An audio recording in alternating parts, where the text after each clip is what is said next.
എല്ലാവർക്കും കേരള PSC ട്രെൻഡ്സിലേക്ക് സ്വാഗതം. പ്രവൃത്തി, ശക്തി, ഊർജ്ജ പരിവർത്തനം എന്നുള്ള നമ്മുടെ മൊഡ്യൂളിലെ അവസാന ചാപ്റ്ററാണ് ഇന്ന് ചെയ്യുന്നത്. ഈ ചാപ്റ്റർ കുറച്ച് പോയിൻറ്റുകൾ അധികം വരുന്ന ചാപ്റ്റർ ആയതുകൊണ്ട് നമുക്ക് ലെങ്ത് വീഡിയോ ആവുന്നത് ഒഴിവാക്കുന്നതിന് വേണ്ടിയിട്ട് 2 പാർട്ടായിട്ടാണ് നമുക്ക് ഈ ഒരു ചാപ്റ്റർ ചെയ്യുന്നത്. 10ാം ക്ലാസ് ഫിസിക്സിലെ 7ാം അധ്യായമായ ഊർജ്ജ പരിപാലനം എന്നുള്ള ചാപ്റ്ററാണ് ഇന്ന് നമ്മൾ ചർച്ച ചെയ്യാൻ പോകുന്നത്. ഈ മൊഡ്യൂളിലെ അവസാന ചാപ്റ്ററാണ്.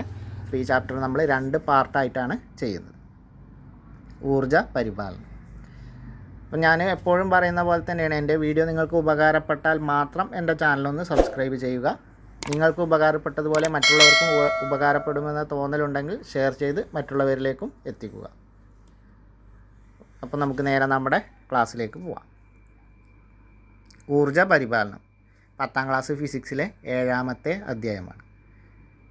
ഇവിടെ കുറേ ഫോട്ടോസ് കൊടുത്തിട്ടുണ്ട്. റിസർവോയർ, അതേപോലെ സൂര്യനിൽ നിന്ന് വരുന്ന ഇൻഫ്രാറെഡ് കിരണങ്ങൾ, പ്രകാശം, അതേപോലെ വിൻഡ് മില്ല്, അവിടെ കാറ്റിൻ്റെ ഗതികോർജ്ജം, പിന്നെ ആഹാര സാധനങ്ങളിലെ ഊർജ്ജം, ഫോസിൽ ഇന്ധനം, അതുപോലെ വിറക്. അപ്പോൾ ഇതിലൊക്കെ എന്താണ്, ഊർജ്ജം ഉണ്ട്. ഇതിലെല്ലാം എന്തുണ്ട്, ഊർജ്ജം ഉണ്ട്. ഊർജ്ജം നിർമ്മിക്കാനോ നശിപ്പിക്കാനോ സാധ്യമല്ല. നമുക്കൊരു രൂപത്തിൽ നിന്ന് മറ്റൊരു രൂപത്തിലേക്ക് മാറ്റാൻ കഴിയുകയുള്ളൂ എന്നുള്ളത് എന്താണ്, ഊർജ്ജ സംരക്ഷണ നിയമമാണ്. ഊർജ്ജത്തെ പുതുതായി നിർമ്മിക്കാനോ നശിപ്പിക്കാനോ കഴിയില്ല. ഊർജ്ജത്തെ നമുക്ക് ഒരു രൂപത്തിൽ നിന്ന് മറ്റൊരു രൂപത്തിലേക്ക് മാറ്റാൻ മാത്രമാണ് സാധിക്കുക എന്നുള്ളത് എന്താണ്, ഊർജ്ജ സംരക്ഷണ നിയമമാണ്. ഊർജ്ജ സംരക്ഷണ നിയമം ആവിഷ്കരിച്ചത് ആരാണ്, ജൂളാണ്. നമ്മൾ പറഞ്ഞു ഊർജ്ജ സംരക്ഷണ നിയമം ആവിഷ്കരിച്ചത് ജൂളാണ്, ബ്രിട്ടീഷ് ശാസ്ത്രജ്ഞനായ ജൂളാണ്. അപ്പോൾ ഇവിടെ അതുതന്നെയാണ് പറയുന്നത്, ഊർജ്ജം നിർമ്മിക്കാനോ നശിപ്പിക്കാനോ സാധ്യമല്ല എങ്കിൽ എങ്ങനെയാണ് ഊർജ്ജ പ്രതിസന്ധി ഉണ്ടാകുന്നത്. നമ്മൾ പറഞ്ഞു ഊർജ്ജത്തെ നശിപ്പിക്കാനോ നിർമ്മിക്കാനോ സാധിക്കില്ല, പക്ഷേ നമുക്ക് എന്തുണ്ട്, ഊർജ്ജ പ്രതിസന്ധി ഉണ്ട്. അപ്പോൾ എങ്ങനെയാണ് ഊർജ്ജ പ്രതിസന്ധി ഉണ്ടാകുന്നത് എന്ന് നമ്മളോടൊരു ചോദ്യം ചോദിച്ചിരിക്കുകയാണ്. ഇനി അവിടെ അതിൻ്റെ ഒരു 2 ചിത്രം തന്നിട്ടുണ്ട്. പഴയ കൊച്ചിയുടെ ചിത്രവും പുതിയ കൊച്ചിയുടെ ചിത്രവും, കൊച്ചി നഗരത്തിൻ്റെ ചിത്രവും തന്നിട്ടുണ്ട്. നമുക്കത് മനസ്സിലാക്കാനാണ്. അപ്പോൾ എന്തൊക്കെ മാറ്റങ്ങളാണ് ഉണ്ടായിക്കൊണ്ടിരിക്കുന്നത്. ഗതാഗത സംവിധാനങ്ങൾ മോട്ടോർ സൈക്കിൾ മുതൽ മെട്രോ ട്രെയിൻ വരെ മാറി. ബഹുനില കെട്ടിടങ്ങൾ, കച്ചവട സ്ഥാപനങ്ങൾ, ജനസംഖ്യാ വർധനവ്. അപ്പോൾ ഈ കാര്യങ്ങളൊക്കെ ഉണ്ടാകുമ്പോൾ എന്ത് ചെയ്യും, നമുക്ക് ഊർജ്ജത്തിൻ്റെ ഉപയോഗം കൂടും. അങ്ങനെയാണ് നമുക്ക് എന്ത് ചെയ്യേണ്ടത്, ഊർജ്ജത്തിൻ്റെ അനുഭവപ്പെടുന്നത്. ഈ മാറ്റങ്ങൾ എന്ത് ചെയ്യും, ഊർജ്ജത്തിൻ്റെ ഉപഭോഗത്തിൽ നിലവിൽ എന്ത് വ്യത്യാസം ഉണ്ടാക്കുമെന്ന് ചോദിച്ചാൽ എന്താണ്, ഊർജ്ജത്തിൻ്റെ ഉപയോഗം കൂട്ടുന്ന കാര്യങ്ങളാണ് നമ്മൾ ഈ ചർച്ച ചെയ്ത കാര്യങ്ങളൊക്കെ. ഏതെല്ലാം ഊർജ്ജ സ്രോതസ്സുകൾ പ്രയോജനപ്പെടുത്തിയിട്ടുണ്ടാവും. ഇതിന് ഊർജ്ജ സ്രോതസ്സുകൾ അല്ലെങ്കിൽ എനർജി സോഴ്സസ് പ്രയോജനപ്പെടുത്തിയിട്ടുണ്ടാവും. നിങ്ങൾ ദിവസം രാവിലെ എഴുന്നേൽക്കുന്നത് മുതൽ സ്കൂളിലെത്തുന്നത് വരെ വിവിധ ആവശ്യങ്ങൾക്കായി ഏതെല്ലാം ഊർജ്ജ രൂപങ്ങളാണ് ഉപയോഗിക്കുന്നതെന്ന് ലിസ്റ്റ് ചെയ്യുക. നമുക്കൊരു കുട്ടികളെ ലെവലില്ലാതാണ്, അപ്പോൾ പഠന പ്രവർത്തനമായിട്ട് തരികയാണ്. വിവിധ കായിക പ്രവർത്തനങ്ങൾക്ക് നമ്മൾ എന്ത് ചെയ്യും, പേശി ഊർജ്ജം ഉപയോഗിക്കും. പാചക ആവശ്യത്തിന് രാസോർജ്ജം, അങ്ങനെയുള്ള കാര്യങ്ങളാണ് അവിടെ പറയുന്നത്. നമ്മൾ ഒരു വിദ്യാർത്ഥി എന്ന നിലക്ക് അറിയേണ്ട അല്ലെങ്കിൽ നമ്മൾ ഉപയോഗിക്കുന്ന ഊർജ്ജത്തെക്കുറിച്ചുള്ള കാര്യങ്ങളാണ് അവിടെ പറയുന്നത്. കായികോർജ്ജം മുതൽ വൈദ്യുതോർജ്ജം വരെ അനേകം ഊർജ്ജ രൂപങ്ങൾ നമ്മൾ ഉപയോഗിക്കുന്നുണ്ട്. അപ്പോൾ നമ്മളങ്ങനെ ലിസ്റ്റ് ചെയ്താൽ നമുക്ക് മനസ്സിലാവുന്നൊരു കാര്യം എന്താണ്, കായികോർജ്ജം മുതൽ വൈദ്യുതോർജ്ജം വരെ ധാരാളം ഊർജ്ജ രൂപങ്ങൾ നമ്മൾ ഉപയോഗിക്കുന്നുണ്ട്. ഇന്ധനങ്ങൾ, സൂര്യൻ, പവർ സ്റ്റേഷൻ എന്നിങ്ങനെ വ്യത്യസ്ത സ്രോതസ്സുകളിൽ നിന്നാണ് ഈ ഊർജ്ജങ്ങളൊക്കെ ലഭിക്കുന്നത്. അപ്പോൾ നമ്മൾ കായികോർജ്ജം മുതൽ വൈദ്യുതോർജ്ജം വരെ അനേകം ഊർജ്ജ രൂപങ്ങൾ ഉപയോഗിക്കുന്നുണ്ട്. ഈ ഊർജ്ജങ്ങൾ ലഭിക്കുന്നത് എവിടെ നിന്നാണ്, ഇന്ധനങ്ങളിൽ നിന്ന്, അതുപോലെ സൂര്യനിൽ നിന്ന്, അതുപോലെ പവർ സ്റ്റേഷനുകൾ എന്നിങ്ങനെ വ്യത്യസ്ത സ്രോതസ്സുകളിൽ നിന്നാണ് നമുക്ക് ഈ ഊർജ്ജ രൂപങ്ങളൊക്കെ ലഭിക്കുന്നത്. ഊർജ്ജം ഒരു രൂപത്തിൽ നിന്ന് മറ്റൊരു രൂപത്തിലേക്ക് മാറ്റുമ്പോൾ കുറച്ച് ഭാഗം മറ്റു ഊർജ്ജ രൂപങ്ങളിൽ എന്ത് ചെയ്യും, നഷ്ടപ്പെടുന്നുണ്ട്. അപ്പോൾ ഊർജ്ജത്തെ നമ്മൾ ഒരു രൂപത്തിൽ നിന്ന് മറ്റൊരു രൂപത്തിലേക്ക് മാറ്റുമ്പോൾ എന്ത് ചെയ്യും, കുറച്ച് ഭാഗം മറ്റു ഊർജ്ജ രൂപങ്ങളിൽ നഷ്ടപ്പെടുന്നുണ്ട്. ഈ നഷ്ടമാണ് ഊർജ്ജ പ്രതിസന്ധിക്കുള്ള പ്രധാന കാരണമാവുന്നത്. ഊർജ്ജ പ്രതിസന്ധിക്കുള്ള പ്രധാന കാരണമാവുന്നത് എന്താണ്, ഊർജ്ജത്തെ നമ്മൾ പറഞ്ഞു പുതുതായി നിർമ്മിക്കാനോ നശിപ്പിക്കാനോ കഴിയില്ല എന്ന് പറഞ്ഞു. പക്ഷേ നമുക്ക് എന്ത് ചെയ്യാം, ഒരു രൂപത്തിൽ നിന്ന് മറ്റൊരു രൂപത്തിലേക്ക് മാറ്റം വരുത്താം എന്ന് പറഞ്ഞു. അങ്ങനെ ഈ ഒരു രൂപത്തിൽ നിന്ന് മറ്റൊരു രൂപത്തിലേക്ക് മാറ്റം വരുത്തുമ്പോൾ എന്ത് ചെയ്യുന്നുണ്ട്, മറ്റ് ഊർജ്ജ രൂപങ്ങളിൽ എന്ത് ചെയ്യുന്നുണ്ട്, കുറച്ച് നഷ്ടങ്ങൾ സംഭവിക്കുന്നുണ്ട്. ഈ നഷ്ടമാണ് എന്ത് ചെയ്യുന്നത്, ഊർജ്ജ പ്രതിസന്ധിക്ക് കാരണമാവുന്ന ഒരു കാരണം. ഇനി നമുക്ക് വിവിധ ഊർജ്ജ സ്രോതസ്സുകൾ ഏതൊക്കെയെന്ന് നോക്കാം. ഇന്ധനങ്ങൾ അല്ലെങ്കിൽ ഫ്യൂവൽസ്. ഇന്ധനങ്ങൾ, ആദ്യത്തെ ഊർജ്ജ സ്രോതസ്സാണ് എന്ത്, ഇന്ധനങ്ങൾ, അല്ലെങ്കിൽ ഇംഗ്ലീഷിൽ പറയുകയാണെങ്കിൽ ഫ്യൂവൽസ്. ആദിമ മനുഷ്യൻ ആദ്യമായി ഉണ്ടാക്കിയെടുത്ത ഊർജ്ജ രൂപം എന്താണ്, താപമാണ്. ആദിമ മനുഷ്യൻ ആദ്യമായി ഉണ്ടാക്കിയെടുത്ത ഊർജ്ജ രൂപം എന്തായിരിക്കും, താപമാണ്. കാട്ടുതീ ഉണ്ടായപ്പോൾ എന്താണ്, താപം ഉണ്ടായി. അതിനുശേഷം എന്ത് ചെയ്യും, ഈ താപോർജ്ജം വിറക് ഉപയോഗിച്ച് വീണ്ടും ഉണ്ടാക്കി. അപ്പോൾ ആദിമ മനുഷ്യൻ ആദ്യമായി ഉണ്ടാക്കിയെടുത്ത ഊർജ്ജ രൂപം ഏതാണ്, താപമാണ്. താപം എങ്ങനെയാണ്, കാട്ടുതീ ഉണ്ടായപ്പോഴാണ് അവർക്ക് താപം കിട്ടിയത്. അതിനുശേഷം എന്ത് ചെയ്തു, ഈ താപത്തെ അവർ വിറക് ഉപയോഗിച്ചുകൊണ്ട് വീണ്ടും ഉണ്ടാക്കി. ആദ്യത്തെ ഇന്ധനവും എന്തായിരിക്കും, ഈ വിറകായിരിക്കും. അപ്പോൾ ആദ്യത്തെ ഇന്ധനം വിറകായിരിക്കും. ആദ്യം കണ്ടെത്തിയ ഊർജ്ജം എന്താണ്, താപോർജ്ജമാണ്. ആദിമ മനുഷ്യൻ ഉപയോഗിച്ചിരുന്ന ഊർജ്ജം എന്താണ്, താപോർജ്ജമാണ്. ഇനി ഇന്ന് നമ്മൾ പ്രയോജനപ്പെടുത്തുന്ന ഊർജ്ജ സ്രോതസ്സ് എന്താണ്, ഇന്ധനങ്ങളാണ്. അപ്പോൾ അടുക്കളയിൽ പാകം ചെയ്യുന്നത് മുതലുള്ള വിവിധ ഊർജ്ജ സ്രോതസ്സുകളുണ്ട്. അപ്പോൾ അവയ്ക്ക് ഉദാഹരണങ്ങൾ എഴുതാനാണ് പറഞ്ഞത്. ഖരത്തിലുള്ള ഊർജ്ജ സ്രോതസ്സുകൾ ഏതൊക്കെയാണ്, വിറക്, കൽക്കരി ഒക്കെ നമ്മൾ എന്താണ്, ഖരം അവസ്ഥയിലുള്ള ഊർജ്ജ സ്രോതസ്സുകളാണ്. ദ്രാവക അവസ്ഥയിലാണെങ്കിൽ മണ്ണെണ്ണ, പെട്രോൾ, ഡീസൽ. വാതകമാണെങ്കിലോ ബയോഗ്യാസ്, അതുപോലെ LPG ഒക്കെ നമ്മളെന്താണ്, ഈ വാതക രൂപത്തിലുള്ള ഊർജ്ജ രൂപങ്ങളാണ്, നമ്മൾ ഉപയോഗിക്കുന്ന ഊർജ്ജ രൂപങ്ങളാണ് അത്. ഇനി ഇവിടെ ഒരു പരീക്ഷണം ചെയ്യാനാണ് വന്നിട്ടുള്ളത്. ഒരേ വലിപ്പത്തിലുള്ള 3 കടലാസുകൾ എടുത്തുകൊണ്ട് അതിലൊന്ന് നിവർത്തി വെക്കുക, അടുത്തത് ചുരുട്ടി വെക്കുക, മൂന്നാമത്തേത് എന്ത് ചെയ്യുക, വെള്ളം ഒഴിച്ച് നനച്ച് വെക്കുക. ഇവ ഓരോന്നും കൊടിൽ ഉപയോഗിച്ചുകൊണ്ട് മെഴുകുതിരി ജ്വാലയിൽ കത്തിക്കുക. ഓരോന്നിൻ്റെയും ജ്വലനം താരതമ്യം ചെയ്യുക. നിവർത്തിയ കടലാസ് എന്ത് ചെയ്യും, നന്നായി കത്തും. ചുരുട്ടിയ കടലാസ് ആകുമ്പോൾ എന്താണ്, കത്തൽ കുറച്ച് കുറവായിരിക്കും. നനഞ്ഞ കടലാസ് ആകുമ്പോൾ എന്താണ്, തീരെ കത്തില്ല. അത് നമ്മൾ പരീക്ഷണം നടത്തിയിട്ട് ആ കോളം പൂരിപ്പിക്കാനാണ്. ഇനി പൂർണ്ണ ജ്വലനം നടക്കാൻ ഇന്ധനങ്ങൾക്കുണ്ടായിരിക്കേണ്ട സവിശേഷതകൾ എന്തൊക്കെയാവണം എന്നുള്ളത് നോട്ട് ചെയ്ത് വെക്കുക, പോയിൻ്റാണ്. അപ്പോൾ പൂർണ്ണ ജ്വലനം നടക്കണമെങ്കിൽ ഇന്ധനങ്ങൾക്കുണ്ടാകേണ്ട സവിശേഷതകൾ എന്തൊക്കെയാണ്. ഖര ഇന്ധനങ്ങൾ എന്താണ്, ഉണങ്ങിയതായിരിക്കണം. ഖര ഇന്ധനങ്ങളാണെങ്കിൽ പൂർണ്ണ ജ്വലനം നടക്കണമെങ്കിൽ അത് ഉണങ്ങിയതായിരിക്കണം. ജ്വലിക്കാനാവശ്യമായ എന്ത് ചെയ്യും, താപനിലയിൽ എത്തിച്ചേരണം. ജ്വലിക്കാനാവശ്യമായ താപനില എത്തുമ്പോഴാണ് എന്ത്, പൂർണ്ണമായ ജ്വലനം നടക്കുന്നത്. അതുപോലെ പ്രധാനപ്പെട്ട ഒരു കാര്യമാണ് എന്ത്, ജ്വലനത്തിനാവശ്യമായ ഓക്സിജനും ലഭ്യമാക്കണം. അപ്പോൾ പൂർണ്ണ ജ്വലനം നടക്കാൻ ഇന്ധനങ്ങൾക്ക് ഉണ്ടാകേണ്ട സവിശേഷതകൾ എന്തൊക്കെയാണ്. ഖര ഇന്ധനങ്ങളാണെങ്കിൽ എന്താണ്, അത് ഉണങ്ങിയതായിരിക്കണം. ജ്വലിക്കാനാവശ്യമായ താപനിലയിൽ എത്തിച്ചേരണം. അതുപോലെ എന്താണ്, ജ്വലനത്തിനാവശ്യമായ ഓക്സിജന് ലഭ്യമാക്കണം. ഇപ്പോൾ പൂർണ്ണ ജ്വലനം നടക്കുമ്പോൾ അതിൻ്റെ സവിശേഷതകൾ എന്താണ്, പൂർണ്ണ ജ്വലനം നടക്കുമ്പോഴുള്ള സവിശേഷതകൾ എന്താണ്, കാർബൺ മോണോക്സൈഡ് ഉണ്ടാകില്ല, താപോർജ്ജം കൂടുതൽ ലഭിക്കും. അപ്പോൾ പൂർണ്ണ ജ്വലനം നടക്കുമ്പോൾ അതിൻ്റെ സവിശേഷതകൾ എന്തൊക്കെയാണ്, കാർബൺ മോണോക്സൈഡ് ഉണ്ടാകുന്നില്ല, അതുപോലെ എന്താണ്, താപോർജ്ജം കൂടുതലായിരിക്കും. ഇപ്പോൾ ഭാഗിക ജ്വലനം നടക്കുമ്പോൾ അതിൻ്റെ സവിശേഷതകൾ എന്തൊക്കെയാണ്, അവിടെ താപം ലഭിക്കുന്നത് കുറവായിരിക്കും, എന്താണ്, കാർബൺ മോണോക്സൈഡ് ഉണ്ടാവുകയും ചെയ്യും. അപ്പം ഭാഗിക ജ്വലനം കൊണ്ടുള്ള ദോഷങ്ങൾ എന്താണ്, നമുക്ക് ഇന്ധന നഷ്ടമുണ്ട്, അതുപോലെ വേറെ എന്താണ്, പരിസ്ഥിതിക്ക് ദോഷമുണ്ട്. ഭാഗിക ജ്വലനം എന്ന് പറഞ്ഞാൽ ഇന്ധന നഷ്ടം ഉണ്ടാക്കും, പാരിസ്ഥിതിക പ്രശ്നങ്ങൾക്കും കാരണമാകും.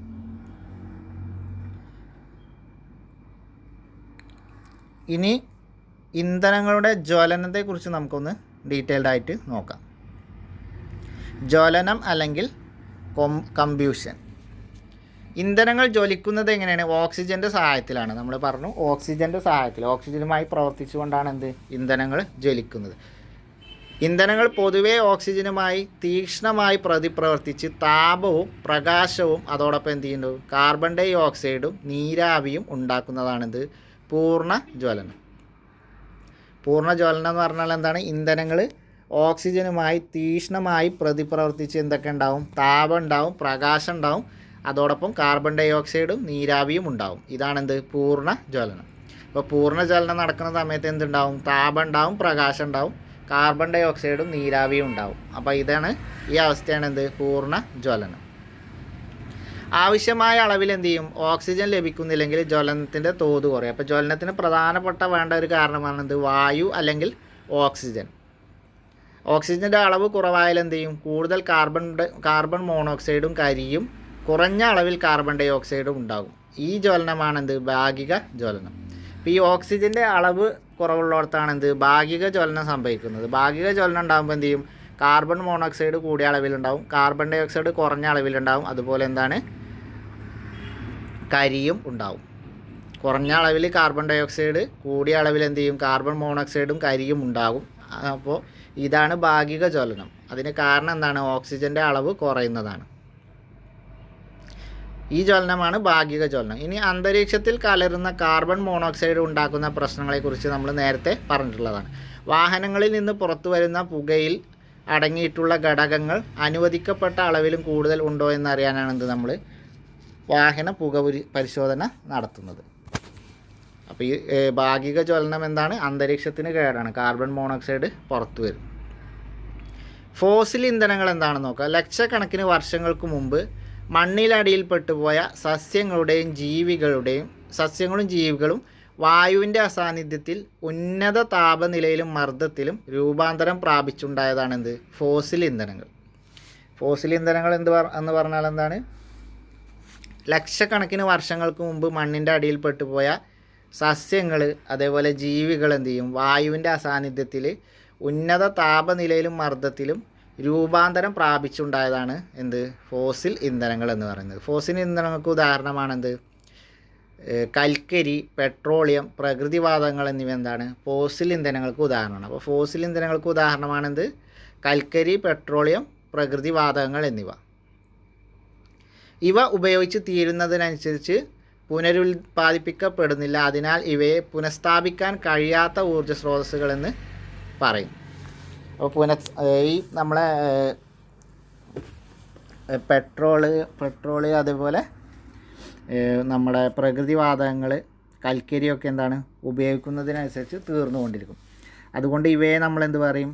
പുനഃസ്ഥാപിക്കാൻ കഴിയാത്ത ഊർജ്ജ സ്രോതസ്സുകൾ എന്ന് പറയും. അതുപോലെ അപ്പോൾ എന്താണ്? ഫോസിൽ ഇന്ധനങ്ങളിൽ നിന്ന് ലഭിക്കുന്ന അല്ലെങ്കിൽ ഫോസിൽ ഇന്ധനങ്ങൾ എന്താണ്? പുനഃസ്ഥാപിക്കാൻ കഴിയാത്ത ഊർജ്ജ സ്രോതസ്സുകളാണ്. പുനഃസ്ഥാപിക്കാൻ കഴിയാത്ത ഊർജ്ജ സ്രോതസ്സുകൾക്ക് ഉദാഹരണമാണെന്ത്? ഫോസിൽ ഇന്ധനങ്ങൾ. പാരമ്പര്യ ഊർജ്ജ സ്രോതസ്സുകൾക്ക് ഉദാഹരണമാണെന്ത്?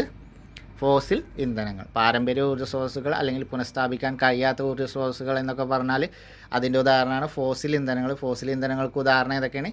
കൽക്കരി, പെട്രോളിയം, പ്രകൃതിവാതകങ്ങൾ. അതിൽ നമുക്കിനി പെട്രോളിയത്തിൽ എന്തൊക്കെ വരും? ഡീസൽ, മണ്ണെണ്ണ, പെട്രോള്, നാഫ്തലിനൊക്കെ അതിൽ വരുന്നതാണ്.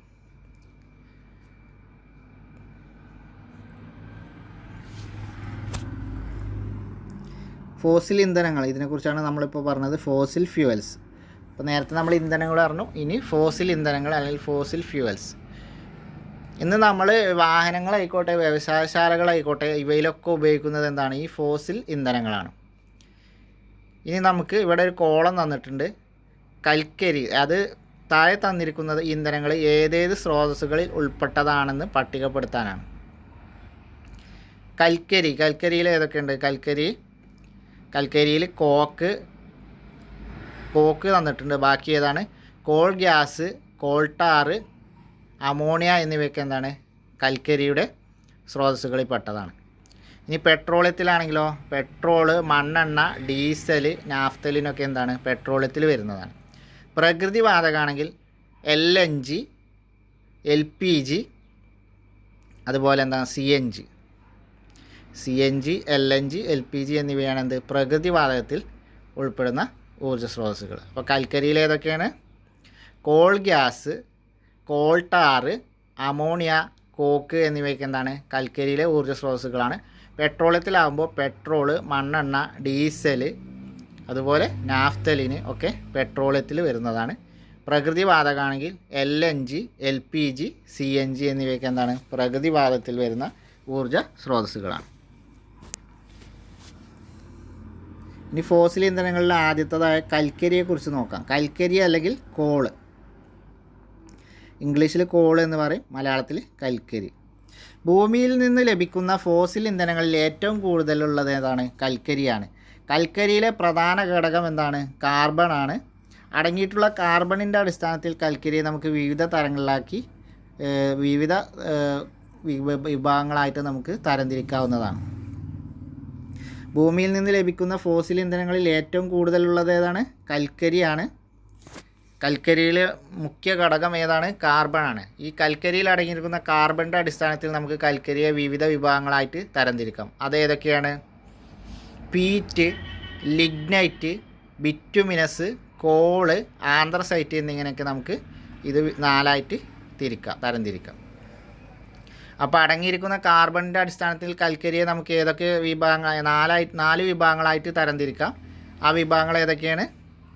Pete, lignite, bituminous, coal, anthracite, coal, bituminous, lignite, peat, lignite, bituminous, coal, anthracite എന്നിങ്ങനെ നമുക്ക് 5ആയിട്ട് കൽക്കരിയെ തരംതിരിക്കാം. എന്തിൻ്റെ അടിസ്ഥാനത്തിൽ? കൽക്കരിയിൽ അടങ്ങിയിട്ടുള്ള എന്തിൻ്റെ അടിസ്ഥാനത്തിൽ? കാർബണിൻ്റെ അടിസ്ഥാനത്തിലാണ് നമുക്കിങ്ങനെ തരംതിരിക്കാവുന്നത്. കൽക്കരിയെ വായുവിൻ്റെ അസാന്നിധ്യത്തിൽ സ്വേദനം ചെയ്താൽ നമുക്ക് എന്തൊക്കെ ലഭിക്കും? Ammonia, coal gas, coal tar, coke എന്നിവ ലഭിക്കും.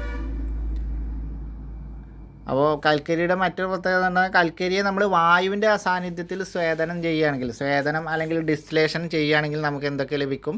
Ammonia, coal gas, coal tar, coke എന്നിവ ലഭിക്കും. Ammonia, coal gas, coal tar, coke എന്നിവ എങ്ങനെയാണ് ലഭിക്കുന്നത്? കൽക്കരിയെ വായുവിൻ്റെ അസാന്നിധ്യത്തിൽ സ്വേദനം ചെയ്യുമ്പോഴാണ് എന്ത് ലഭിക്കുന്നത്. ഒന്നും കൂടിയും പറയാം. കൽക്കരിയെ വായുവിൻ്റെ അസാന്നിധ്യത്തിൽ സ്വേദനം ചെയ്യുമ്പോൾ ലഭിക്കുന്നത് എന്തൊക്കെയാണ്? Ammonia, coal gas, coal tar, coke എന്നിവ ലഭിക്കും. ഇനി CNG, LNG, LPG എന്നുള്ള 3 ഗ്യാസുകളെ കുറിച്ചാണ്, പ്രകൃതിവാതകങ്ങളെ കുറിച്ചാണ്. അതെന്താണെന്നുള്ളത് നോക്കാം. പെട്രോളിയത്തോടൊപ്പം ലഭിക്കുന്ന പ്രകൃതിവാതകത്തിൽ നിന്നാണ് എന്ത്? കംപ്രസ്ഡ് നാച്ചുറൽ ഗ്യാസ് അഥവാ CNGയും ലിക്വിഫൈഡ് നാച്ചുറൽ ഗ്യാസ് എന്നറിയപ്പെടുന്ന LNGയും നിർമ്മിക്കുന്നത്. ഇപ്പോൾ CNG, LNG, LPG എന്നിവയൊക്കെ നിർമ്മിക്കുന്നത് ഏതിൽ നിന്നാണ്? പെട്രോളിയത്തോടൊപ്പം ലഭിക്കുന്ന പ്രകൃതിവാതകങ്ങളിൽ നിന്നാണ് എന്ത്? നമ്മൾ കംപ്രസ്ഡ് നാച്ചുറൽ ഗ്യാസ് അഥവാ CNGയും ലിക്വിഫൈഡ് നാച്ചുറൽ ഗ്യാസ് LNGയും നിർമ്മിക്കുന്നത്. അപ്പോൾ CNGയുടെ പൂർണ്ണരൂപം എന്താണ്? Compressed natural gas. LNGയുടെ പൂർണ്ണരൂപം ലിക്വിഫൈഡ് നാച്ചുറൽ ഗ്യാസ്. അപ്പോൾ CNG എന്ന് പറയുമ്പോൾ compressed natural gas, LNG liquefied natural gas. ഇനി LPG ആണെങ്കിലോ?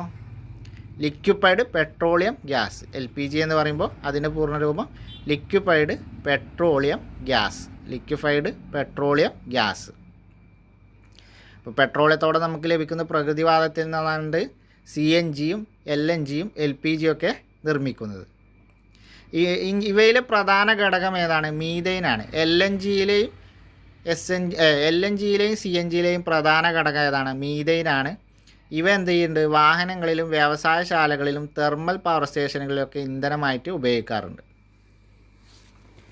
അപ്പോൾ CNGയിലെയും LNGയിലെയും പ്രധാന ഘടകം ഏതാണ്? മീഥെയ്നാണ്. CNGയിലെയും LNGയിലെയും പ്രധാന ഘടകം മീഥെയ്നാണ്. ഇതെന്തിനൊക്കെയാണ് ഉപയോഗിക്കാറുള്ളത്?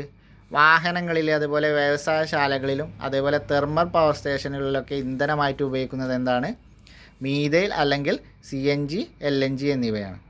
മീഥെയ്ൻ അല്ലെങ്കിൽ CNG, LNG. അപ്പോൾ CNGയിലും LNGയിലും അടങ്ങിയിട്ടുള്ള പ്രധാന ഘടകം മീഥെയ്നാണ്. ഇതെന്തിനാണ് ഉപയോഗിക്കുന്നത്? വാഹനങ്ങളിലും വ്യവസായശാലകളിലും അതേപോലെ തെർമൽ പവർ സ്റ്റേഷനുകളിലും ഇന്ധനമായിട്ടാണ് ഉപയോഗിക്കുന്നത്. മീഥെയ്ന്, LNG, CNG, മീഥെയ്ന് ഇവിടെയൊക്കെ ഇന്ധനമായിട്ട് ഉപയോഗിക്കും എന്നുള്ള കാര്യങ്ങൾ ഓർത്തിരിക്കുക. പ്രകൃതിവാതകത്തെ ദ്രവീകരിച്ച് സൗകര്യപ്രദമായി ദൂരസ്ഥലങ്ങളിലേക്ക് കൊണ്ടുപോകാമെന്നതാണ് LNGയുടെ പ്രാധാന്യം. അപ്പോൾ LNGയുടെ പ്രത്യേകത എന്താണ്? ഇതിനെ ദ്രവീകരിച്ചുകൊണ്ട് ദൂരസ്ഥലങ്ങളിലേക്ക് കൊണ്ടുപോകാമെന്നുള്ള സവിശേഷത ഉള്ളതുകൊണ്ടാണ് LNG ധാരാളമായിട്ട് ഉപയോഗിക്കുന്നത്. അന്തരീക്ഷ താപനിലയിൽ വീണ്ടും വാതകമാക്കി പൈപ്പ് ലൈനിലൂടെ വിതരണം ചെയ്യാനും കഴിയും. നമ്മൾ ദ്രവീകരിച്ച് സൗകര്യപ്രദമായി ദൂരസ്ഥലങ്ങളിലേക്ക് കൊണ്ടുപോകാം. പിന്നീട് അത് നമ്മൾ ചൂടാക്കി കഴിഞ്ഞാൽ എന്ത് ചെയ്യും, വീണ്ടും വാതകമാക്കിക്കൊണ്ട് തന്നെ പൈപ്പിലൂടെ സപ്ലൈ ചെയ്യാനും പറ്റും. ഇതാണ് ഈ LNG CNGയുടെയും പ്രത്യേകത. അതുകൊണ്ടാണ് ഈ ആവശ്യങ്ങൾക്കൊക്കെ ഇത് ഉപയോഗിക്കുന്നത്. അടുത്തതാണ് LPG അല്ലെങ്കിൽ liquefied petroleum gas. Liquefied petroleum gas അല്ലെങ്കിൽ LPGയുടെ പൂർണ്ണരൂപം എന്താണ്? Liquefied petroleum gas. ഇനി 2 സാധനങ്ങൾ നമ്മൾ ഇതുമനുബന്ധമായിട്ട് ഓർത്തിരിക്കണം LPGയുമായിട്ട്. ഗാർഹിക LPGയിൽ വാതക ചോർച്ച തിരിച്ചറിയാനായി ഈഥൈൽ മെർക്യാപ്റ്റർ കലർത്തുന്നത് കൊണ്ടാണ് അതിന് മണമുണ്ടാകുന്നത്. LPGയിലെ മുഖ്യ ഘടകം ബ്യൂട്ടൈൻ ആണ്. നോട്ട് ചെയ്യേണ്ട പോയിന്റുകളാണ്. LPGയുടെ പൂർണ്ണരൂപം എന്താണ്? Liquefied petroleum gas. LPGയിലെ മുഖ്യ ഘടകം ഏതാണ്? ബ്യൂട്ടൈൻ. നേരെ മറിച്ച് CNG LNGയിലെ മുഖ്യ ഘടകം ഏതാണ്? മീഥൈനാണ്. LPGയിലാവുമ്പോൾ എന്താണ്? ബ്യൂട്ടൈനാണ്. ഇനി നമ്മൾ LPG ഗ്യാസ് ചോർച്ച ഉണ്ടാകുമ്പോൾ മണം ലഭിക്കുന്നതിന് വേണ്ടി നമ്മൾ ഇതിൽ ഉപയോഗിക്കുന്നത് എന്താണ്? Ethyl mercaptan. ഈഥൈൽ മെർക്യാപ്റ്റനാണെന്ത്? നമ്മൾ മണമോ രുചിയോ ഒന്നും, നിറമോ മണമോ ഇല്ലാത്ത LPGയിൽ നമ്മളതിൽ ഈ ചോർച്ച ഉണ്ടാകുമ്പോൾ മണം ലഭിക്കുന്നതിന് വേണ്ടി ഈഥൈൽ മെർക്യാപ്റ്റൻ ആണ് ഇതിൽ കലർത്തുന്നത്. ഇനി LPG ഉണ്ടാക്കുന്നത് എങ്ങനെയാണ്? പെട്രോളിയത്തെ അംശിക സേചനം നടത്തിക്കൊണ്ടാണ് LPG ഉണ്ടാക്കുന്നത്. പെട്രോളിയത്തെ അംശിക സേചനം നടത്തുമ്പോൾ എന്ത് ചെയ്യും?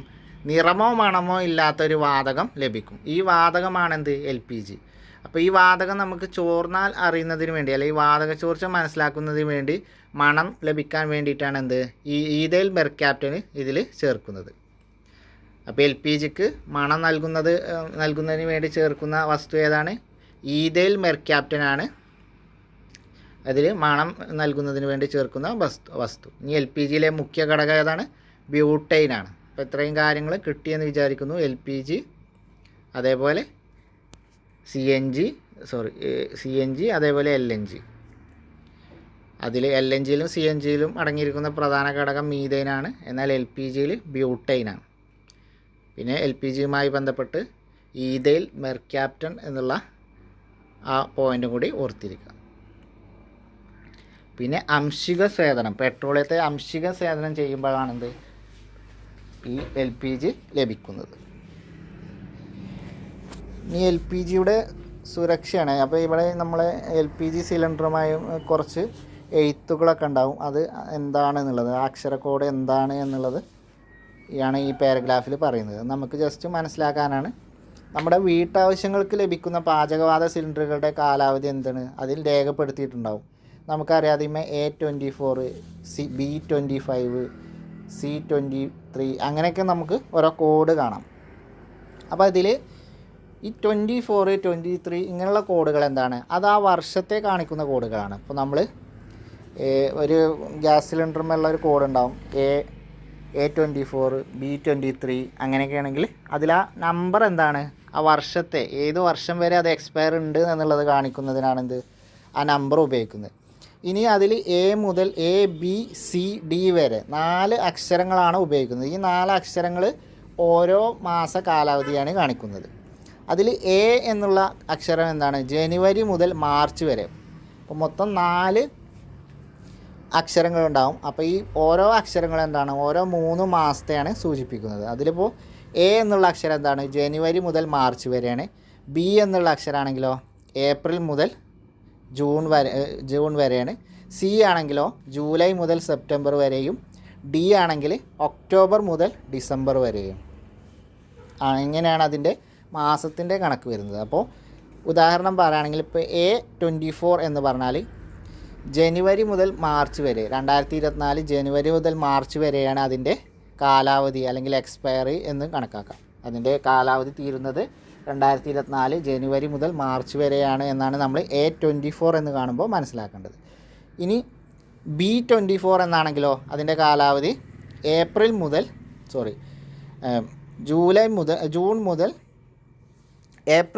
ജൂൺ വരെ എന്നാണ് നമ്മൾ മനസ്സിലാക്കേണ്ടത്. B എന്നാണെങ്കിലാണ് അടുത്ത 3 മാസം, ഏപ്രിൽ മുതൽ ജൂൺ വരെയാണ്. ഇനി C എന്നാണെങ്കിലോ ജൂലൈ മുതൽ സെപ്റ്റംബർ വരെയാണ് അതിൻ്റെ എക്സ്പയറി ഡേറ്റ് എന്ന് കണക്കാക്കാം. ഇനി D ആണെങ്കിലോ ഒക്ടോബർ മുതൽ ഡിസംബർ വരെയാണ് അതിൻ്റെ ആ ഒരു എക്സ്പയറി ഡേറ്റ് എന്ന് ഇങ്ങനെ കണക്കാക്കാം. അപ്പോൾ 3 മാസത്തിൻ്റെ അടിസ്ഥാനമാക്കി മൊത്തം നമ്മൾ ABCD എന്നുള്ള 4 കോഡാണ്. അതിൽ ഓരോ കോഡും A ആണെങ്കിൽ എന്താണ് ജനുവരി മുതൽ മാർച്ച് വരെ, B ആണെങ്കിലോ ഏപ്രിൽ മുതൽ ജൂൺ വരെ, C ആണെങ്കിൽ ജൂലൈ മുതൽ സെപ്റ്റംബർ വരെ, D ആണെങ്കിലോ ഒക്ടോബർ മുതൽ ഡിസംബർ വരെ. അങ്ങനെയാണ് അതിൻ്റെ മാസങ്ങളുടെ കണക്ക് വരുന്നത്. പിന്നെ നമ്പർ ആണെങ്കിൽ ഏതാണ്, ആ വർഷം ഏതാണോ അത്. 24 ആണെങ്കിൽ 2024, 25 ആണെങ്കിൽ 2025, 23 ആണെങ്കിൽ 2023. ഇതാണ് നമ്മളെ ഗ്യാസ് സിലിണ്ടർ LPG സിലിണ്ടറിലുള്ള അതിൻ്റെ എക്സ്പയറി ഡേറ്റ് കാണിക്കുന്ന കോഡ്. ഇനി ഇതിലിവിടെ പറയുന്നത് എന്താണ്, പിന്നെ ഗ്യാസ് ലീക്ക് ഉണ്ടായാലും നമ്മൾ ചെയ്യേണ്ട സേഫ്റ്റി മെഷേഴ്സൊക്കെയാണ് ഇതിൽ പറയുന്നത്. അത് നമുക്കൊക്കെ അറിയുന്ന കാര്യങ്ങളാണ്. ഇനി നോട്ട് ചെയ്യേണ്ട ഒരു പോയിൻ്റാണ്, LPGയുടെ മണം അനുഭവപ്പെട്ടാൽ എന്താണ് അർത്ഥം. ചുരുങ്ങിയത് 3% LPG അന്തരീക്ഷ വായുവിൽ ഉണ്ട് എന്നാണ് അർത്ഥം. അപ്പോൾ LPGയുടെ മണം അനുഭവപ്പെടുന്ന അവസ്ഥ എന്ന് പറഞ്ഞതാണ് 3% LPG അന്തരീക്ഷ വായുവിൽ ഉണ്ടാകുമ്പോഴാണ് അന്തരീക്ഷത്തിൽ നമുക്ക് ആ സ്മെല്ല് ലഭിക്കുന്നത്. അപ്പോൾ 3% LPG അന്തരീക്ഷത്തിൽ വായുവിൽ ഉണ്ട് എന്നാണ് സ്മെല്ല് കിട്ടുമ്പോൾ നമ്മൾ മനസ്സിലാക്കേണ്ടത്. അത് നോട്ട് ചെയ്യുക. ഇനി 2% LPG മതി LPGയുടെ സാന്നിധ്യം മതി വൻ തീപിടുത്തം ഉണ്ടാവാൻ. വെറും 2% LPG ഗ്യാസ് അന്തരീക്ഷ വായുവിലുണ്ടെങ്കിൽ അത് മതി തീപിടുത്തം ഉണ്ടാകാൻ. അപ്പോൾ 3% അന്തരീക്ഷ വായുവിൽ LPG ഉണ്ടാകുമ്പോഴാണ് നമുക്ക് ആ സ്മെല്ല് ലഭിക്കുന്നത്, അല്ലെങ്കിൽ ആ മണം ലഭിക്കുന്നത്. അപ്പോൾ ഇത്രയും കാര്യങ്ങളാണ് അതിലുള്ളത്. പിന്നെ വാതക LPGയുടെ വികസിക്കാനുള്ള കഴിവ് എന്താണ്, 250 മടങ്ങാണ്. അപ്പോൾ LPG വാതകമാകുമ്പോൾ എന്ത് ചെയ്യും, ആ വാതകത്തെ സിലിണ്ടറിന് അല്ലെങ്കിൽ കണ്ടെയ്നറിൽ ഉൾക്കൊള്ളാൻ കഴിയാതെ വരികയും മർദ്ദം ക്രമാതീതമായി വളർന്ന് ഉഗ്രസ്ഫോടനത്തിന് കാരണമാവുകയും ചെയ്യും. ഇതാണ് ബ്ലെവി അല്ലെങ്കിൽ boil liquid expanding vapour explosion എന്ന് അറിയപ്പെടുന്നത്. LPG ചോർച്ചയുണ്ടായ തീപിടുത്തം ഉണ്ടാകുകയാണെങ്കിൽ എന്ത് ചെയ്യും, തീയുടെ ചൂട് മൂലം സിലിണ്ടർ ടാങ്ക് ചൂടാവുകയും ദ്രാവക LPG വാതകമാവുകയും ഉള്ളിലെ മർദ്ദം അധികരിക്കുകയും ചെയ്യും. അപ്പോൾ വാതക LPG വികസിക്കാനുള്ള കഴിവ് എത്രയാണ്, 250 മടങ്ങാണ്. അപ്പോൾ LPG വാതകമാകുമ്പോൾ എന്ത് ചെയ്യും, ആ വാതകത്തെ സിലിണ്ടറിന് കണ്ടെയ്നറിൽ ഉൾക്കൊള്ളാൻ കഴിയാതെ വരികയും മർദ്ദം ക്രമാതീതമായി വളർന്ന് എന്ത് ചെയ്യും, ഉഗ്രസ്ഫോടനത്തിന് കാരണമാവുകയും ചെയ്യും. ഇതാണ് ബ്ലെവി. അപ്പോൾ ബ്ലെവി എന്താണെന്നുള്ളത് ആ കൺസെപ്റ്റ് ഒന്ന് മനസ്സിലാക്കി വെക്കുക. ബ്ലെവിയുടെ പൂർണ്ണരൂപം എന്താണ്, boiling liquid expanding vapour explosion. Boiling liquid expanding vapour explosion പൂർണ്ണരൂപം പഠിച്ചു വെക്കുക. പിന്നെ നമ്മൾ എടുക്കേണ്ട മുൻകരുതലൊക്കെയാണ് ഇവിടെ മെയിൻ സ്വിച്ച് ഓഫ് ആക്കുക, അതുപോലെ എന്ത് ചെയ്യുക, ജനലുകളൊക്കെ തുറന്നിടുക, അങ്ങനെയുള്ള കാര്യങ്ങളൊക്കെയാണ് അവിടെ പറയുന്നത്. തീപിടുത്തം അല്ലെങ്കിൽ ഗ്യാസ് ചോർച്ച ഉണ്ടായാൽ നമ്മൾ സ്വീകരിക്കേണ്ട മുൻകരുതലാണ്. ഇനി ബയോമാസ് എന്താണെന്ന് നോക്കാം. വിറക്, ചാണക, വറളി എന്നിവ പുരാതന കാലം മുതൽ ഉപയോഗിക്കുന്ന ഇന്ധനങ്ങളാണ്.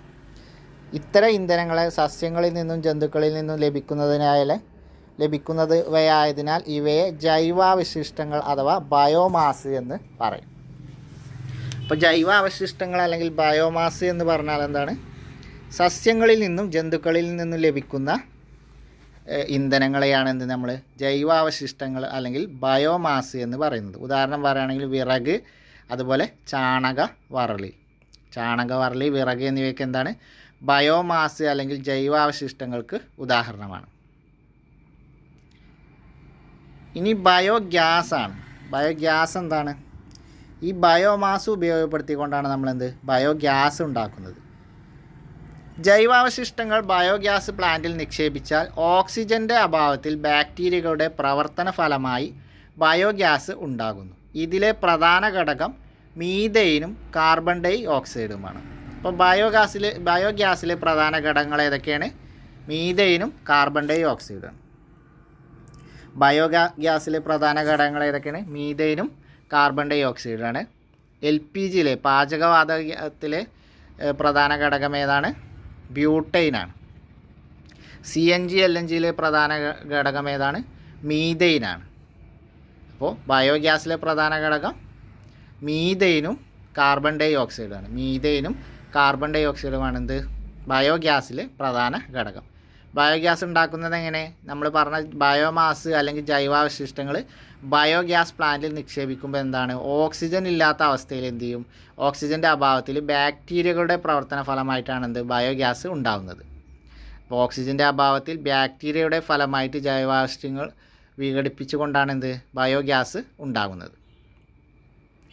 ഈ പ്ലാന്റിൽ നിന്ന് പുറന്തള്ളുന്ന സ്ലറി എന്താണ്, നല്ല വളമാണ്. ബയോമാസിനെ ബയോഗ്യാസാക്കി മാറ്റുമ്പോൾ എന്ത് ചെയ്യും, കൂടുതൽ കലോറി മൂല്യമുള്ള ഇന്ധനം ലഭിക്കുന്നു എന്ന് മാത്രമല്ല പിന്നെ എന്താണ്, അന്തരീക്ഷ മലിനീകരണം കുറയുകയും ചെയ്യും. അപ്പോൾ ബയോഗ്യാസ് നിന്നുള്ള നമുക്ക് മെച്ചം എന്താണ്, കൂടുതൽ കലോറി മൂല്യമുള്ള ഇന്ധനം ലഭിക്കും, അതായത് നന്നായി കത്തുന്ന ഇന്ധനം ലഭിക്കും. അപ്പോൾ ഇന്ധനം കത്തുന്ന കൂടുതൽ കലോറി മൂല്യമുള്ള ഇന്ധനം നന്നായിട്ട് കത്തും. പിന്നീടുള്ള മെച്ചം എന്താണ്, ഇതിൻ്റെ പരിസ്ഥിതിക്ക് ദോഷം ഇല്ല, അന്തരീക്ഷ മലിനീകരണം ഇല്ല, കുറക്കുകയും ചെയ്യും. ഇതാണ് ബയോഗ്യാസ് പ്ലാന്റിൻ്റെ മെച്ചം. അടുത്തത് എന്താണ്, ഇന്ധനക്ഷമത എന്താണെന്ന് നോക്കാം. ഇന്ധനക്ഷമത എന്ന് അല്ലെങ്കിൽ ഫ്യൂവൽ എഫിഷ്യൻസി എന്ന് പറഞ്ഞാൽ എന്താണ്, ഇന്ധനങ്ങൾ കത്തുമ്പോഴുണ്ടാകുന്ന താപത്തിൻ്റെ അളവാണെന്ത്, അതിൻ്റെ ഇന്ധനശേഷി നിശ്ചയിക്കുന്നത്. അപ്പോൾ ഇന്ധനങ്ങൾ കത്തുമ്പോൾ ഉണ്ടാക്കുന്ന താപത്തിൻ്റെ അളവാണെന്ത്, അതിൻ്റെ ഇന്ധനശേഷി നിശ്ചയിക്കുന്നത്. അപ്പോൾ ഈ ഇന്ധനശേഷി നിശ്ചയിക്കുന്നത് എന്താണ്, അതിന് ഈ താപത്തിൻ്റെ അളവാണ്. ഇതിനെ നമ്മൾ എന്താണ് പറയുന്നത്, കലോറി മൂല്യം എന്നാണ് പറയുന്നത്. കലോറിഫിക് വാല്യൂ അല്ലെങ്കിൽ കലോറി മൂലം എന്നാണ് പറയുന്നത്. അപ്പോൾ കാലോറിക്ക് അനുസരിച്ചാണ് എന്ത്, ഇതിൻ്റെ കത്തുമ്പോഴുണ്ടാകുന്ന താപത്തിൻ്റെ അളവ് ആശ്രയിച്ചിരിക്കുന്നത്. അപ്പോൾ ഇനി നമുക്ക് ഓരോ വാതകങ്ങളും അതിൻ്റെ കാലോറി മൂല്യങ്ങളും നോക്കാം. ആദ്യം കാലോറി മൂല്യം എന്താ, 1 കിലോഗ്രാം ഇന്ധനം പൂർണ്ണമായും കത്തുമ്പോൾ പുറത്തുവിടുന്ന താപത്തിൻ്റെ അളവാണെന്ത്, ആ ഇന്ധനത്തിൻ്റെ കലോറി മൂല്യം. 1 കിലോഗ്രാം ഇന്ധനം പൂർണ്ണമായും കത്തുമ്പോൾ പുറത്തുവിടുന്ന താപത്തിൻ്റെ അളവാണെന്ത്, ആ ഇന്ധനത്തിൻ്റെ കലോറി മൂല്യം. ഇനി കലോറി മൂല്യത്തിൻ്റെ യൂണിറ്റ് എന്താണ്, കിലോ ജൂൾ പെർ കിലോഗ്രാം ആണ്. കിലോ ജൂൾ പെർ കിലോഗ്രാം ആണെന്ത്, കലോറി മൂല്യത്തിൻ്റെ യൂണിറ്റ്. കലോറി മൂല്യത്തിൻ്റെ യൂണിറ്റ് എന്താണ്, കിലോ ജൂൾ പെർ കിലോഗ്രാം ആണ്. കലോറി മൂല്യം എന്ന് പറഞ്ഞാൽ എന്താണ്, 1 കിലോഗ്രാം ഇന്ധനം പൂർണ്ണമായും കത്തുമ്പോൾ പുറത്തുവിടുന്ന താപോർജ്ജത്തിൻ്റെ അളവാണെന്ത്, കലോറി മൂല്യം എന്ന് പറയുന്നത്. കലോറി മൂല്യത്തിൻ്റെ unit kilo joule per kilogram ആണ്. ഇനി ഇവിടെ ചില ഇന്ധനങ്ങളും അവയുടെ കലോറി മൂല്യവും കൊടുത്തിരിക്കുന്നു. ഹൈഡ്രജൻ്റെ 1,50,000 കിലോ ജൂൾ പെർ കിലോഗ്രാം ആണിത് ഹൈഡ്രജൻ്റെ. CNG ആണെങ്കിലോ 50,000 കിലോ ജൂൾ പെർ കിലോഗ്രാം ആണ്. ചാണക വരളിയാണെങ്കിൽ 6,000 മുതൽ 8,000 വരെ. LPG ആണെങ്കിൽ 55,000. ബയോഗ്യാസ് 30,000 മുതൽ 40,000 വരെ. കൽക്കരി ആണെങ്കിൽ 25,000 മുതൽ 33,000 വരെ. പെട്രോള് 45,000 വരെ. മീഥെയ്ൻ ആണെങ്കിൽ 50,000 വരെ. ഇത്രയും കിലോ ജൂൾ പെർ കിലോഗ്രാം ആണ് ഇതിൻ്റെ കലോറി മൂല്യം. ഈ ടേബിളിൽ നമ്മൾ നോട്ട് ചെയ്യേണ്ട ഒരു പോയിൻ്റാണ്, ഏറ്റവും കൂടുതൽ കലോറി മൂല്യമുള്ള വാതകം ഏതാണ്, ഹൈഡ്രജനാണ്. അല്ലെങ്കിൽ ഇന്ധനം ഏതാണ്, ഹൈഡ്രജൻ. ഏറ്റവും കൂടുതൽ കലോറി മൂല്യമുള്ള ഇന്ധനം ഏതാണ്, ഹൈഡ്രജനാണ്. ഏറ്റവും കൂടുതൽ ജ്വലനം നടക്കുന്ന ഇന്ധനം ഏതാണ്, ഹൈഡ്രജനാണ്. ഇനി നമുക്ക് ഹൈഡ്രജനെ കുറിച്ച് നോക്കാം. ഹൈഡ്രജനും ഫ്യൂവൽ സെല്ലും. ഉയർന്ന കലോറി മൂല്യമുള്ള ഇന്ധനമാണെന്ത്, ഹൈഡ്രജൻ. നമ്മൾ പറഞ്ഞ കാര്യമാണ്, ഉയർന്ന കലോറി മൂല്യമുള്ള ഇന്ധനമാണ് ഹൈഡ്രജൻ. ഇതെന്ത് ചെയ്യും, എളുപ്പം തീ പിടിക്കുന്നതും സ്ഫോടക സ്വഭാവമുള്ളതുമാണ്. അതിനാൽ എന്തുണ്ട്, ഒരു സ്ഥലത്ത് നിന്ന് മറ്റൊരു സ്ഥലത്തേക്ക് കൊണ്ടുപോകാനോ സംഭരിക്കാനോ ബുദ്ധിമുട്ടാണ്. ഹൈഡ്രജനും ഓക്സിജനും സംയോജിപ്പിച്ച് വൈദ്യുതി നിർമ്മിക്കുന്നതിന് ഹൈഡ്രജൻ ഫ്യൂവൽ സെല്ല് ഉപയോഗിക്കുന്നു.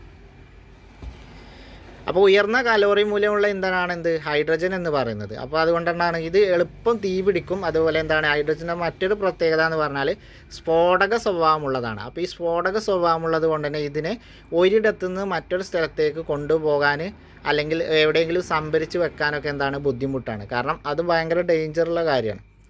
ഉഗ്രസ്ഫോടനം നടക്കുന്ന ഒരു ഇന്ധനമാണെന്ത്, ഹൈഡ്രജൻ. അതുകൊണ്ട് ഇതിൻ്റെ പരിമിതി എന്താണ്, ഒരു സ്ഥലത്ത് നിന്ന് മറ്റൊരു സ്ഥലത്തേക്ക് കൊണ്ടുപോകാൻ കഴിയില്ല, അതുപോലെ എവിടെയെങ്കിലും സംഭരിച്ച് വെക്കാനും കഴിയില്ല. എന്നാൽ ഇതിൻ്റെ ഒരു ഗുണം എന്താണ്, ഉയർന്ന കലോറി മൂല്യമുള്ള ഇന്ധനമാണെന്ത്, ഹൈഡ്രജൻ.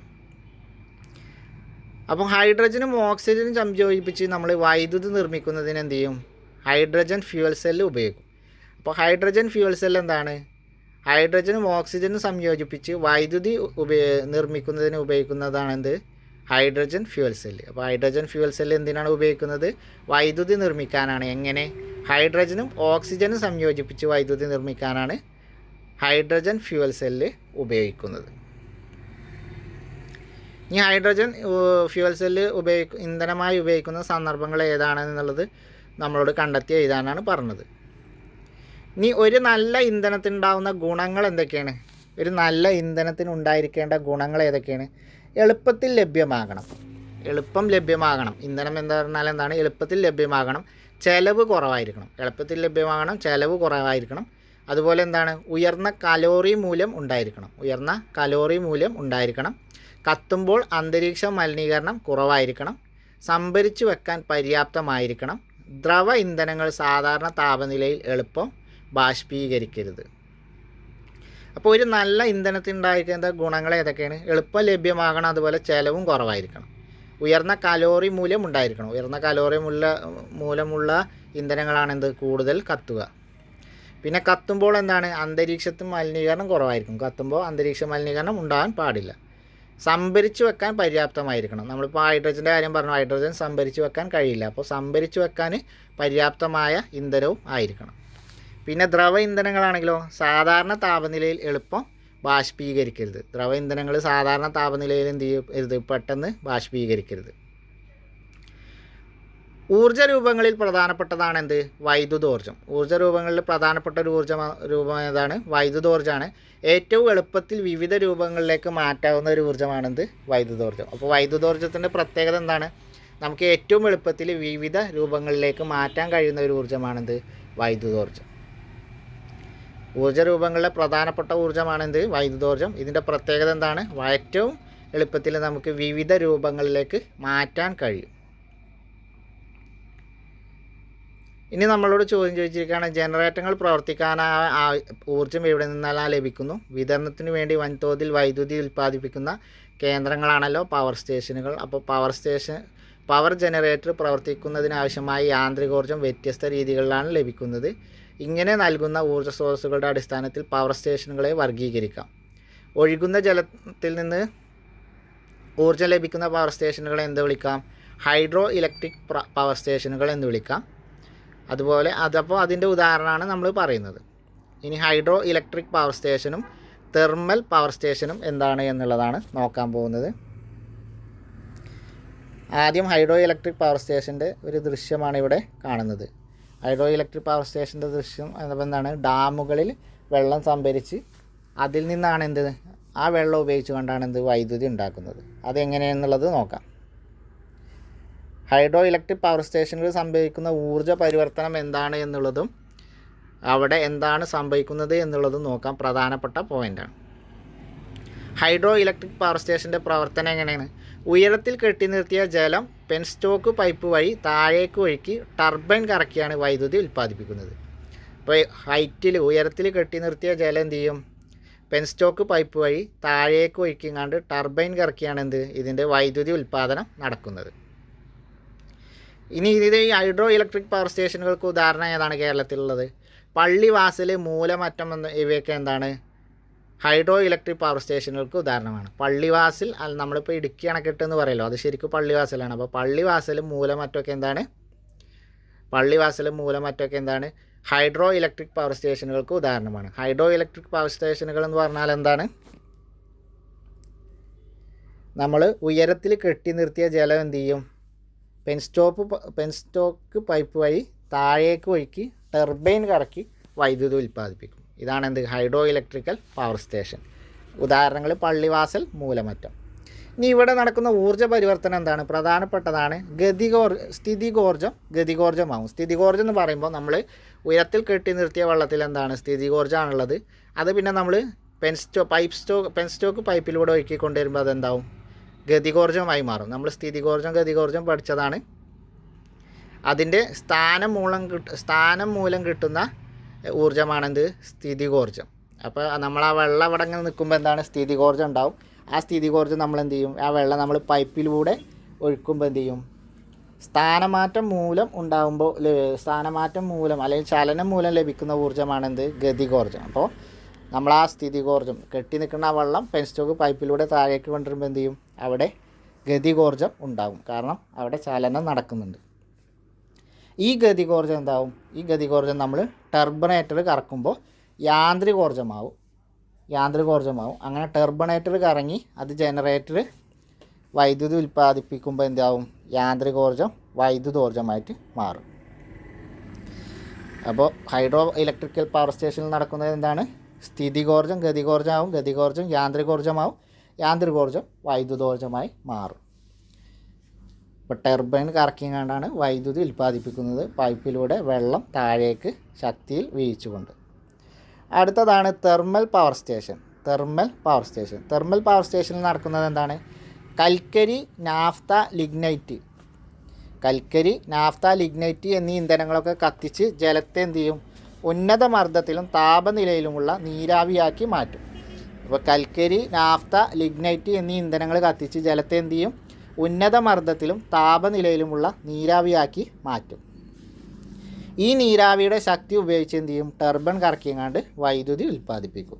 നേരത്തെ നമ്മൾ വെള്ളത്തിന് പൈപ്പിലൂടെ കൊടുത്തിട്ട് അതിൻ്റെ ശക്തി ഉപയോഗിച്ചിട്ടാണെങ്കിൽ ഇവിടെ നേരെ എന്താ ചെയ്യണത്, നാഫ്ത, ലിഗ്നൈറ്റ്, കൽക്കരി എന്നിവയൊക്കെ കത്തിച്ചുകൊണ്ട് ജലത്തെ എന്ത് ചെയ്യും, ഉന്നത മർദ്ദത്തിൽ താപനിലയിലുമുള്ള നീരാവിയാക്കി മാറ്റും. ഈ നീരാവിയെ കൊണ്ട് എന്ത് ചെയ്യും, ടർബൈൻ കറക്കിക്കൊണ്ട് വൈദ്യുതി ഉൽപ്പാദിപ്പിക്കും.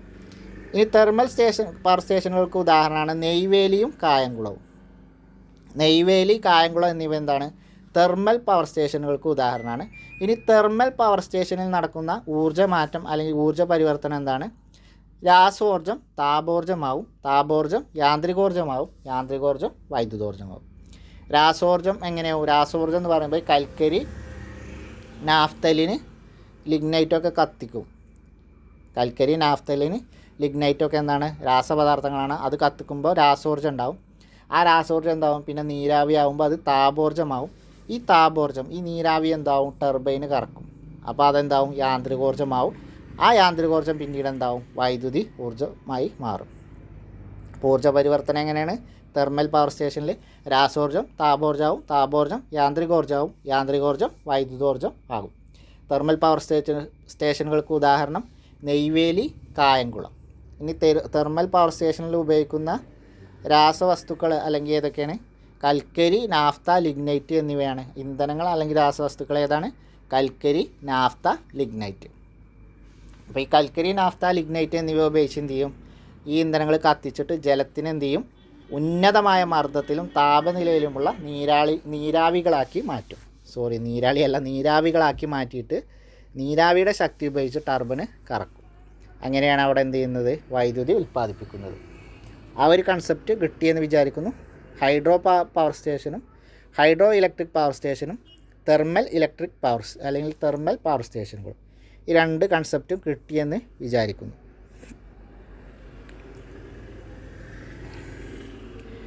ഇനി ഇവിടെ സൗരോർജ്ജം അല്ലെങ്കിൽ solar energy.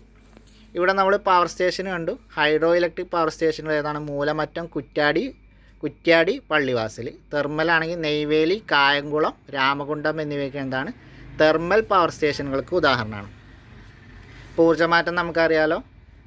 Hydro electric power സ്റ്റേഷനിൽ എന്താണ് ഊർജ്ജമാറ്റം, സ്ഥിതികോർജ്ജം ഗതികോർജ്ജമാവും, ഗതികോർജ്ജം യാന്ത്രികോർജ്ജമാവും, യാന്ത്രികോർജ്ജം വൈദ്യുതോർജ്ജമാവും.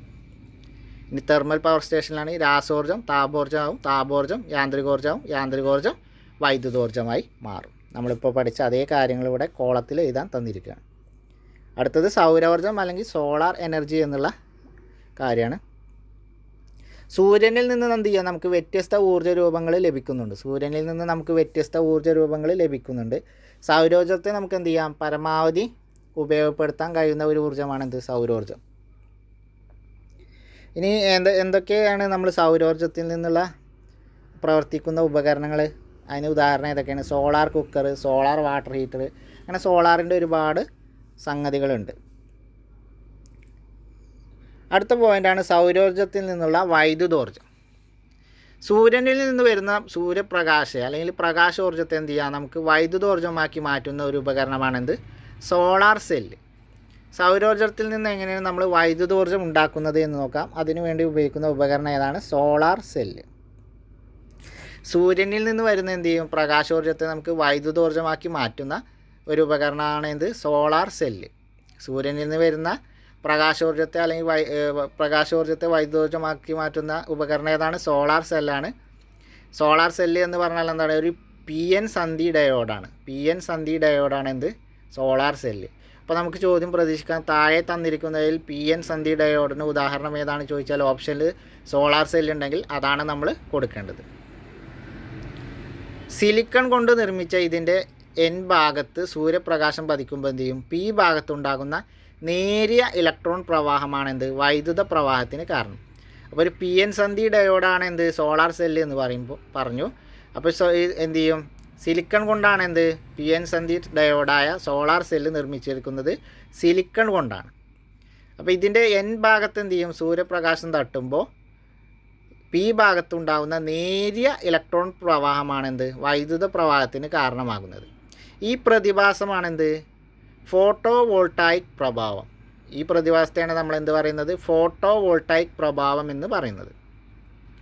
ഇങ്ങനെ ലഭിക്കുന്ന വൈദ്യുതി എന്താ ചെയ്യുക? ബാറ്ററികളിൽ സംഭരിച്ചുകൊണ്ട് ആവശ്യ സന്ദർഭത്തിൽ ഉപയോഗിക്കുകയാണ് ചെയ്യുക. സൂര്യനിൽ നിന്ന് വരുന്ന പ്രകാശോർജ്ജത്തെ മാറ്റി ഉപയോഗിക്കുന്ന ഉപകരണം ഏതാണ്? സോളാർ സെല്ലാണ്. സോളാർ സെല്ലിൻ്റെ പ്രത്യേകത എന്താണ്? PN സന്ധി ഡയോഡാണ്. പിന്നെ ഇത് എന്തുകൊണ്ടാണ് നിർമ്മിച്ചത്? സിലിക്കൺ കൊണ്ടാണ് നിർമ്മിച്ചത്. ഇനി ഇവിടെ എന്താണ് നടക്കുന്ന പ്രവർത്തനം?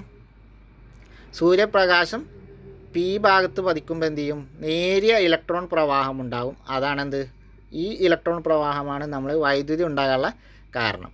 അപ്പോൾ ഈ ഒരു പ്രതിഭാസത്തെ പറയുന്ന പേരാണ് ഫോട്ടോ വോൾട്ടായിക് പ്രഭാവം. ഫോട്ടോ വോൾട്ടായിക് പ്രഭാവം എന്ന് പറയുന്നത് ഈ ഒരു പ്രതിഭാസത്തെയാണ്. അതായത് N ഭാഗത്ത് സൂര്യപ്രകാശം പതിക്കുമ്പോൾ P ഭാഗത്തുണ്ടാകുന്ന നേരിയ ഇലക്ട്രോണുകൾ കാരണം എന്ത് ചെയ്യും? വൈദ്യുതി ഉണ്ടാവും, അല്ലെങ്കിൽ വൈദ്യുത പ്രവാഹം ഉണ്ടാകും. ഈ പ്രതിഭാസമാണെന്ത് ഫോട്ടോ വോൾട്ടായിക് പ്രഭാവം. അപ്പോൾ ഇങ്ങനെ ഈ ഇതിലൂടെ ലഭിക്കുന്ന വൈദ്യുതി എന്ത് ചെയ്യും? ബാറ്ററികളിൽ സംഭരിച്ചാണ് പിന്നീട് ഉപയോഗിക്കുന്നത്. അടുത്തത് സോളാർ പാനൽ എന്താണെന്ന് നോക്കാം. ഒരു സോളാർ സെല്ലിൽ നിന്ന് തുച്ഛമായ വോൾട്ടേജും കറണ്ടും മാത്രമാണ് നമുക്ക് ലഭിക്കുന്നത്. അപ്പോൾ എന്ത് ചെയ്യും? അനേകം സോളാർ സെല്ലുകൾ യോജിപ്പിച്ചാണ് നമ്മൾ സോളാർ പാനൽ നിർമ്മിക്കുന്നത്. ഇപ്പോൾ ഒരു സോളാർ സെല്ലിൽ നിന്ന് നമുക്ക് വളരെ ചെറിയ രീതിയിലുള്ള വോൾട്ടേജും കറണ്ടും ലഭിക്കുക. അതുകൊണ്ട് നമ്മൾ എന്ത് ചെയ്യും? കൂടുതൽ അനേകം സോളാർ സെല്ലുകൾ യോജിപ്പിച്ച് ഉണ്ടാക്കുന്നതാണ് എന്ത് സോളാർ പാനലുകൾ എന്ന് പറയുന്നത്. അപ്പോൾ അനേകം സോളാർ സെല്ലുകൾ യോജിപ്പിച്ചുണ്ടാക്കുന്നത് എന്താണ്? സോളാർ പാനലാണ്. സോളാർ പാനൽ നിർമ്മിച്ചിരിക്കുന്നത് അങ്ങനെയാണ്. ഈ സോളാർ പാനലിൽ നിന്ന് ലഭിക്കുന്ന വൈദ്യുതി എന്ത് ചെയ്യും? നേരത്തെ പറഞ്ഞ പോലെ തന്നെ സ്റ്റോറേജ് ബാറ്ററികളിൽ സംഭരിച്ച് നമ്മൾ ആവശ്യാനുസരണം പ്രയോജനപ്പെടുത്തും. നമ്മൾ തെരുവ് വിളക്കുകൾ പ്രവർത്തിക്കാൻ സോളാർ പാനലുകൾ ഉപയോഗിക്കാറുണ്ട്. അതേപോലെ കൃത്രിമ ഉപഗ്രഹങ്ങളുടെ ഊർജ്ജ ആവശ്യങ്ങൾക്ക് സോളാർ പാനലുകൾ ഉപയോഗിക്കുന്നുണ്ട്. അതുപോലെ ആയിരക്കണക്കിന് ആയിരക്കണക്കിന് കിലോ ഉൽപ്പാദിപ്പിക്കുന്ന സോളാർ വോൾട്ടായിക് പവർ പ്ലാന്റുകളൊക്കെ നമ്മുടെ കേരളത്തിലൊക്കെ പ്രവർത്തിക്കുന്നുണ്ട്. അതിനൊരു ഉദാഹരണമാണെന്ത്? എറണാകുളത്തെ കൊച്ചിയിലെ നെടുമ്പാശ്ശേരി വിമാനത്താവളം. സമ്പൂർണ്ണമായും സൗരോർജ്ജത്തിൽ പ്രവർത്തിക്കുന്ന ആദ്യത്തെ വിമാനത്താവളം അല്ലെങ്കിൽ ഏക വിമാനത്താവളം ഏതാണ്? നെടുമ്പാശ്ശേരി വിമാനത്താവളമാണ്. കൊച്ചിയിലാണ്. എറണാകുളം ജില്ലയിലെ കൊച്ചിയിലാണ് നെടുമ്പാശ്ശേരി വിമാനത്താവളം സ്ഥിതി ചെയ്യുന്നത്. അപ്പോൾ ഈ കൂടുതൽ ആയിരക്കണക്കിന് കിലോവാട്ട് വൈദ്യുതി ഉൽപ്പാദിപ്പിക്കുന്ന സോളാർ വോൾട്ടായിക് പവർ പ്ലാന്റുകൾക്ക് ഒരു ഉദാഹരണമാണ് നെടുമ്പാശ്ശേരി എയർപോർട്ട് എന്നുള്ളത്. അപ്പം നിങ്ങൾക്ക് ആ പാനൽ കിട്ടി, സെല്ല് കിട്ടി എന്ന് വിചാരിക്കുന്നു. ഇനി അടുത്ത് നമ്മൾ ഇവിടെ എന്താണ് സംഭവിക്കുന്നത്? പകലെന്ത് ചെയ്യും? സോളാർ പാനൽ ഉൽപ്പാദിപ്പിക്കുന്ന അധിക വൈദ്യുതി എന്ത് ചെയ്യും? ഗ്രിഡിലേക്ക് നൽകിയിട്ട് നമുക്ക് ഊർജ്ജ പ്രതിസന്ധിക്ക് പരിഹാരം കാണാൻ കഴിയില്ലേ എന്ന് നമ്മളോട് ചോദിക്കണം. ഇപ്പോൾ ഇതിനൊക്കെ ഗവൺമെൻറ് സബ്സിഡി നിരക്കിൽ സോളാർ വെക്കാനുള്ള സംവിധാനമൊക്കെ ചെയ്ത് കൊടുക്കുന്നുണ്ട്. നമുക്ക് പകൽ സമയത്ത് വൈദ്യുതി എന്ത് ചെയ്യുക? ഗ്രിഡിലേക്ക് കൊടുത്തിട്ട് രാത്രി നമുക്ക് ഗ്രിഡിൽ നിന്ന് വൈദ്യുതി ഉപയോഗിക്കാം. അപ്പോൾ നമുക്ക് എന്ത് ചെയ്യും? കറണ്ട് ബില്ല് 0 ആവും. അങ്ങനത്തെയുള്ള പദ്ധതികളൊക്കെ നിലവിൽ നടന്നു പോകുന്നുണ്ട്. അപ്പോൾ ഇത്രയാണ് നമുക്ക് ഈ ചാപ്റ്ററിൻ്റെ ഫസ്റ്റ് പാർട്ടിൽ നമുക്ക് ഇവിടെ വെച്ച് നിർത്താം. ഇനി ഇതിൻ്റെ അടുത്ത ഭാഗം സൗരോർജ്ജത്തിൽ നിന്ന് താപോർജ്ജം എന്നുള്ള അവിടെ നിന്ന് അങ്ങോട്ട് തുടങ്ങിയിട്ട് ഇതിൻ്റെ അവസാനം വരെ നമുക്ക് അടുത്ത പാർട്ടായിട്ട് ചെയ്യാം. ഓക്കെ, അപ്പോൾ നമുക്കിവിടെ നിർത്താം ഈ വീഡിയോ. അപ്പോൾ നമുക്ക് ഇതിൻ്റെ രണ്ടാം ഭാഗമായിട്ട് അടുത്ത ദിവസം കാണാം. അതുവരെ എല്ലാവർക്കും താങ്ക് യു.